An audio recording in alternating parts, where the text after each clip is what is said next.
वैसे आना तो आज ही था मुख्यमंत्री जी को।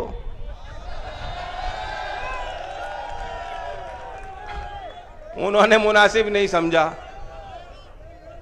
ऐसी कोई बात नहीं योगी जी, उंगली वाली बात पुरानी हो गई, ऐसी कोई बात नहीं।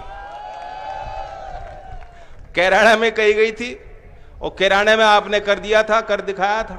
कल जब परिवर्तन संदेश रैली में जयंत चौधरी खूब गरजे और किसान युवा समेत सभी के मुद्दों पर बात की। साथ ही मुख्यमंत्री योगी आदित्यनाथ को ललकारा भी। कहा कि मुख्यमंत्री को आज ही आना था लेकिन मुनासिब नहीं समझा। ऐसी कोई बात नहीं है योगी जी, उंगली वाली बात अब पुरानी हो गई है। कैराना में यह बात कही गई थी और कैराना में आपने यानी जनता ने कर दिखाया था। दरअसल 2018 के उपचुनाव में जयंत चौधरी ने कहा था कि योगी जी उंगली मत दिखाइए, यह पश्चिमी उत्तर प्रदेश है और यहाँ के लोग उंगली तोड़ देंगे। इस चुनाव में सपा रालोद गठबंधन की जीत हुई थी। जयंत चौधरी ने आगे कहा कि योगी जी कैराना आ रहे हैं और हम तो कहते हैं कि उनसे पूछना चाहिए कि क्यों नहीं हो रही हैं भर्तियां और कब होंगी भर्तियां। 70 लाख का वायदा कर 4.5 लाख नौकरी देने की बात वह खुद कह रहे हैं।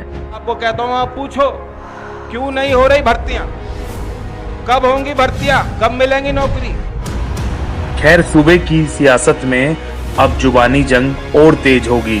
निश्चित रूप से कैराना से योगी भी जयंत की बातों का जवाब देंगे। शामली जिले के थाना भवन में हुई रालोद की परिवर्तन संदेश जनसभा में जयंत ने कहा कि ऐसी सत्ता को वह 2 मिनट में ठोकर मार देंगे जिससे आपका फायदा नहीं होगा। आमतौर पर नेता सार्वजनिक रूप से अपने दल की कमियों के बारे में नहीं बोलते हैं, कमजोरी को भी मजबूती बताते हैं। लेकिन जयंत ने बेबाकी से कहा कि उनकी पार्टी का संगठन काफी कमजोर है। हालांकि युवाओं को दल की मजबूती भी बताया। कहा कि पदाधिकारी 2 माह में गांव-गांव जाकर कार्यकर्ता तैयार करें। हर रविवार को पार्टी बहुजन उदय अभियान शुरू कर रही है। जनसभा थाना भवन यानी गन्ना मंत्री सुरेश राणा के गढ़ में थी।